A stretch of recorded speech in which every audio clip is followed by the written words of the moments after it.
Yeah, what's going on, man? Today I wanted to talk about this particular word that some people see the word as culture. Some people also see it as a form of an insult. The word I'm talking about, I'm referring to is the N word. The N word. We all know what the N word means. And so I don't want to glorify or give any fuel to the word because I feel like as a black man, that word is very derogatory. But, I had conversations with people, and the reason why I want to know what people think is the fact that if you feel like the N word is something that's part of your culture as a black man, I feel like it's part of my culture. But do it make it right? It doesn't make it right because my thing is if you give the word any ammunition, like far as saying, well, I'm black, I could use that word. Well, you should feel that same way for any other person can using the same word against you. Now, let me give you a definition of what I think the word means. The word nigger, which is the word that we're talking about today, is a derogatory word to say that someone is ignorant or stupid. That's just my whole interpretation of it. Uh, Very educated black man. Um, I don't feel like none of those adjectives describe me as a person or who I am or who my character is. So, am I guilty of using that word? Yeah, most definitely. I'm only guilty of using that word with my culture. And that's why I use the word culture as one of the descriptions of the topic that I'm talking about today. Um, it's kind of funny, man, but with everything going on right now, that word could strike real deep, especially in the hearts of many minorities, including myself. Um, so when I use the platform for as is it culture or is it insult, I'm speaking on two different races. I'm speaking on the black and I'm speaking on white. Now, I was talking to a friend of mine, Gary Smoot. He has his own podcast, so you guys get out there, Smoot Talk. That's his podcast name. So get out there and reach out to him. He be having some real interesting discussions about everyday life. Uh, but back to what I was discussing, I just feel like for the most part, white people uh, are real particular, and they kind of tiptoe around that word.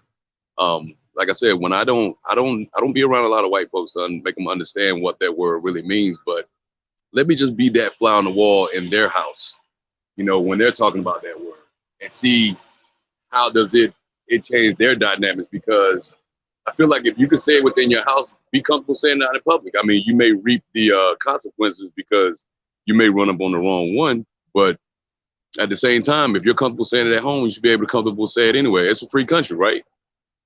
It is. So my thing is with the whole word conversation, I just feel like, some people think that, Caucasians get a pass for using that word. They don't. I haven't experienced it. And like I was talking to my friend Gary, you know, when if I'm with a group of people, if I'm with a group of my friends, well, I have white friends, I'm not a bigot or nothing like that. I don't segregate because I don't believe in none of that. Um, if a rap song comes on and the word is presented in the rap song, like the first thing I notice is that white folks actually, look to their left, look to their right, look to their left, look to their right.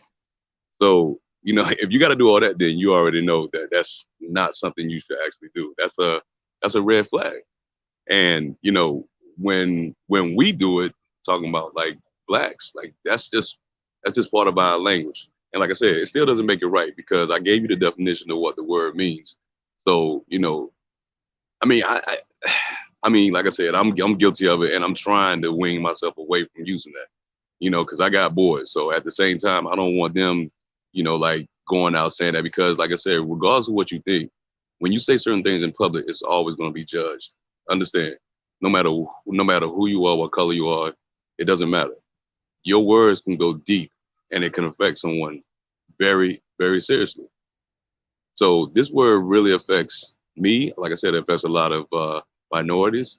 Um, but if you never experience what the word goes back in history, if you never experienced that, and I've seen, documentaries on the origin of the word, uh, it not one time did it has anything to do with any anything dealing with positivity, it always has something to do with negativity. So for us to, as a people to, embrace that word like it's something glorified, it's not, people. It's really not. And like I said, I'm guilty of it, but change is not always bad. Change is definitely good. Change on your perspective on what life is all about.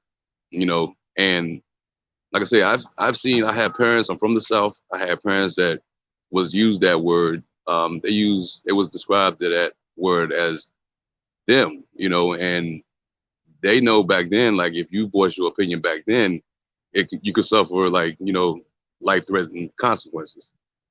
But now, I mean, times have changed. We evolved as a group, as a nation. Some people may disagree. I don't think some of the things have absolutely disappeared from the past, but at the same time, can change create better situations and circumstances? Oh, most definitely. So again, the word is very powerful. It could be used powerful in a negative way. I'm not going to say it could be used positive in a positive way, but you have to understand the relationship with the word and with the relationship it has toward the minorities within the African American community. So, in closing, I just want to be able to say that if you can't relate, don't use it. But if you want to understand and educate yourself, educate yourself on what it means, educate yourself the history behind it, but most importantly, put yourself in a situation to where if you want to be labeled that, and if you don't like it, then don't use it. All right, man. Let me get up out of here.